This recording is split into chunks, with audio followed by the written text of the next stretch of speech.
Okay, good evening everyone. Mag-start ta sa atong pan karon tong reeko ni Sir. Ayat ta mag-start. Ah, Piloton, pwede mag-prayer ka para sa ayat din ta magkan. Start sa atong discussion. In the holy presence of God, in the name of the Father, the Son, the Holy Spirit, Amen. Dear God, thank you for bringing us together today. Please guide us in our meeting, help us understand each other, share good to share good ideas, and work together peacefully. Give us wisdom, patience, and confidence in everything we do. May our meeting be successful and helpful to everyone. Keep us safe and bless us always. In Jesus' name we pray, Amen.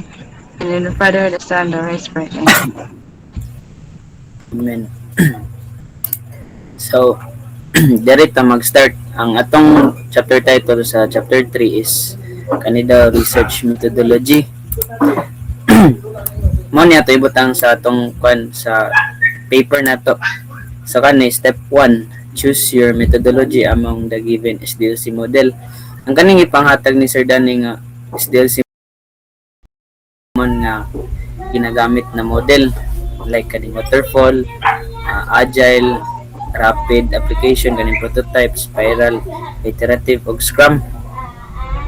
Ang ingon ni Sir Ani, ayat ta mag-decide sa atong kwan model, magpa-consult sa tadaan sa atong advisor kay kanang need nato og kon bitaw niya anang advice kung unsa bitaw kanang mas sakto sa atong kwan project nga ginahimo.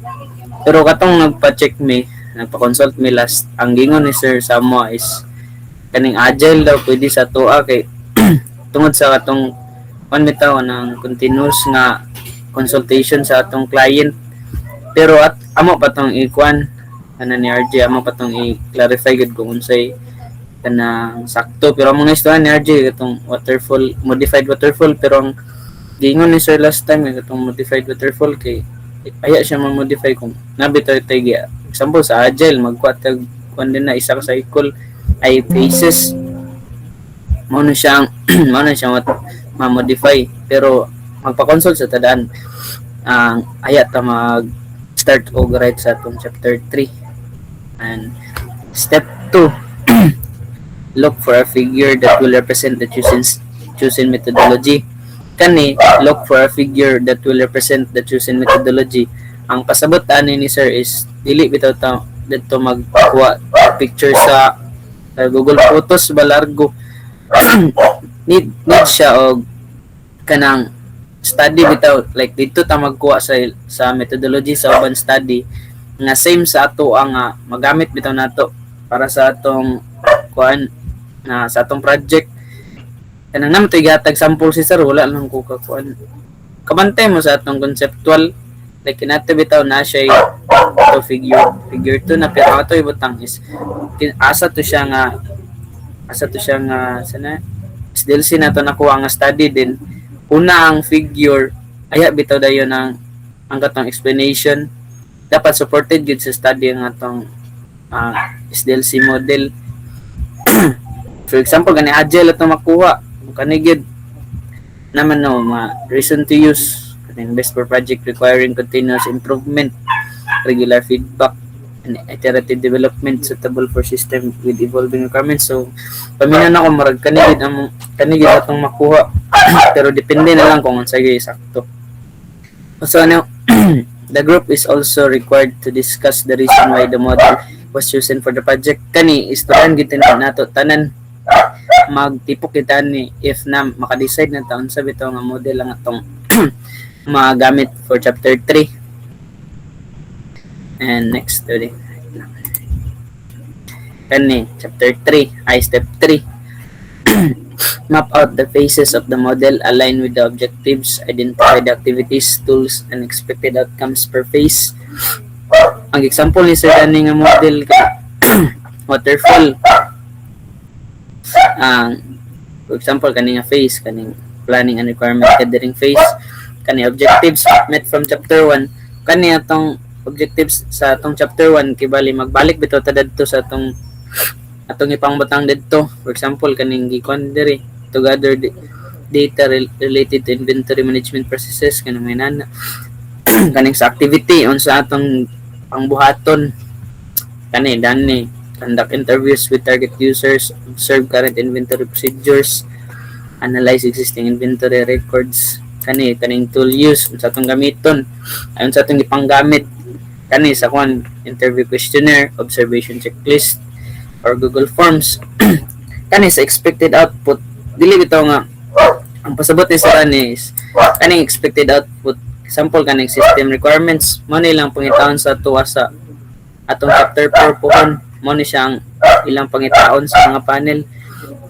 Ang chapter 3 daw is about kung lang siya discussions ang mga model o diagrams nato dito daw na chapter 4 ang purpose ko daning table ni para daw ni siya sa project manager na kibali among monitoring bitaw if makomplete na ni siya fill out example if assign ta mo dan ni kaning requirement ang gathering phase ang kunan ni kana sa technical writer kaning ang plano na kuan ni kaning system to testing ang mga programmer ginato ang magkunan niya kung i-assign din sa kaning evaluation phase ang system analyst ayat ta mag-start og write sa atong kuan ng chapter 3 if makomplete na ning table nato kay bali ako mag-monitor ani if makomplete na ni pwede din ta mag-start kana. Step 4. The project manager will assign each member to what to write in chapter 3 katong giyan ganina. Mag-finalize pa sa kwan sa mga akong i-assign sa inyo nga kanang part or phase. Mag-send ako later. Yan, step 5. Writing proper. When writing chapter 3, students must go beyond simply defining or listing the tools used in the study. Ang pasabot ani is dili lang bitaw isa ka paragraph ang atong ibutang example sa kani nga phase kaning development ibali isa lang ka paragraph bitaw kinang dapat dili siya na ang pasabot ani student must go beyond dapat ato paging independent bitaw ang kuan nga ibali explain ginaton sa mga atong pangbuhaton diya sa atong ginabuhat is kanimo chapter 3 is ang kuan ani pag ang suludan is unsa atong panggamiton or unsa atong buhaton para ma-develop atong project. And the discussion should clearly explain using research-based or evidence-based justification why each methodology, tool, platform, or technique is appropriate for the specific activity or phase of the project. Kabantay mo atong ginabuhat sugod chapter 1 nga need gyud nato og study nga supported at para atong chapter 2 nato atong natay claim nga to sample kita magkwenta nga dapat laraw ayon sa totong gamiton sa tong gamiton nga tool kana kay dapat mao ginato magamit og ato ding suportahan og study kay kani pod gigamit sa study ni kuan so dapat inana atong maabotang sa atong paper dapat tanan nato i-claim itong i-claim na statement dapat supported sa study para dili bitaw ta makon nga kana nga ato-atuara na dapat na siya study nga naka-support sa kana nga claim. Next is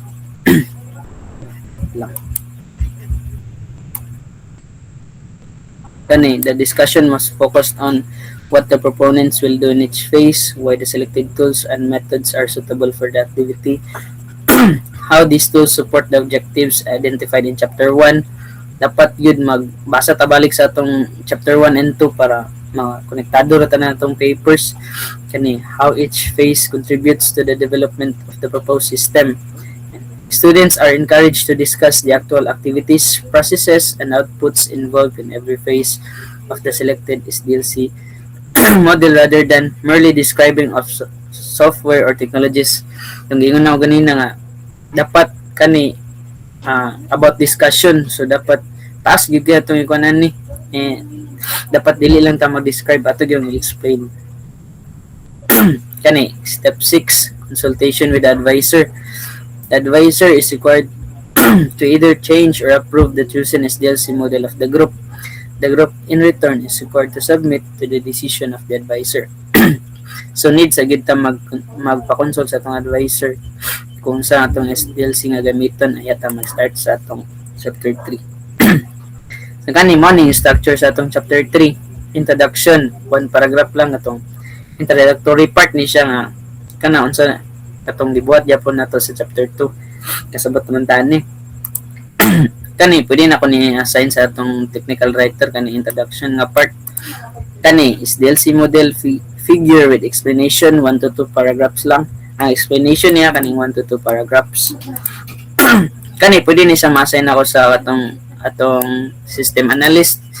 Ang kani din is DLC phases with in-depth discussion of alignment to objectives, activities, tools, and expected outcomes. Kani i-assign ko ni sa atong mga programmers.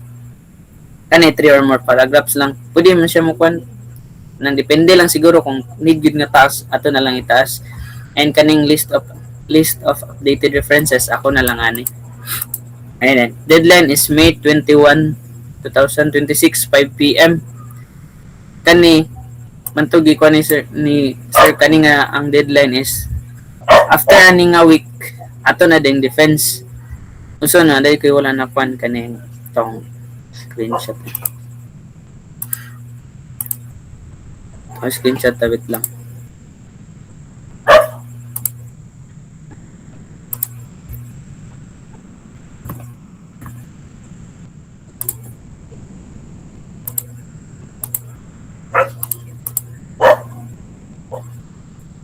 Wait lang.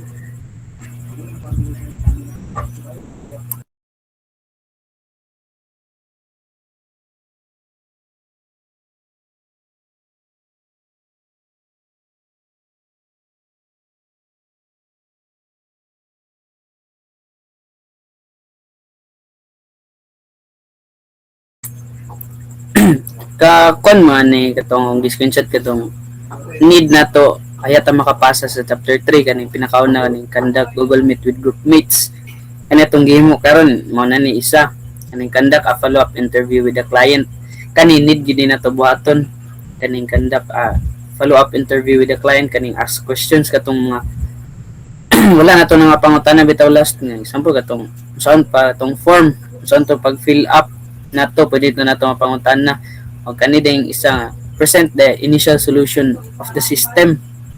Kani na naman tay mga proposed solution kay bali hatagan nato review bitaw atong client nga sa atong system pon kay bali ay nani para makuan siya mga ay nani de lang buhaton nga system mo na siyang kanang purpose sa follow-up interview nato sa atong client. Number 3 is no acceptance of submission if the following are not complied. Kani initial lang ni siya, pwede ni siya ma-update. Mailisan na ni sir kani. Pinakauna is approved manuscript. 4 copies atong manuscript. Transcriptions katong gi-assign na tanan, may gali nagkuha na ko daan. Tong naa na tanan nato transcription kay need to ato tong i-print dito sa atong final defense nato nito kani peer evaluation kabalo naman natatani ang gingon ni sir is isa ra daw makakuha sa 100, isa pod sa 90, isa pod sa 80, isa sa 70, isa pod sa 60. Ranking based dong peer evaluation pero wala pa kabalo kinsay magkunan ni ang project manager ba or isa-isa sa atua wala ka kunan ni pa. Kani din advisors evaluation. Kaning advisors evaluation is kani siya kibali si atong advisor i-evaluate niya based sa consultations o during sa defense kibali kadua ta niya ikon bitaw evaluate sa advisor sa consultation o sa during sa atong defense. Kaning last payment for final defense imit daw ta ni sir tanan ani kay nagulat pa siya nga approve sa atong din katong gikuan niya nga payment if kuan na daw ayat din ta niya imit. And marag maura man siguro to wala na may questions or clarifications wala na.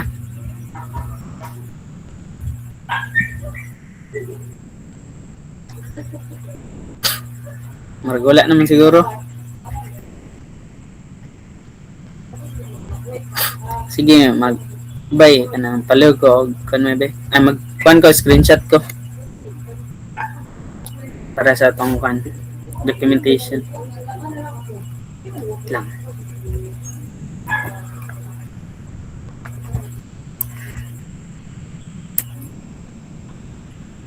Okay na. Man naman siguro ta. Murag mao lang to. Wala na may questions para pan ba or nalibog bitaw mo para sa chapter 3 nato pohon. Wala na. Sige. Pwede na mag-leave. Salamat.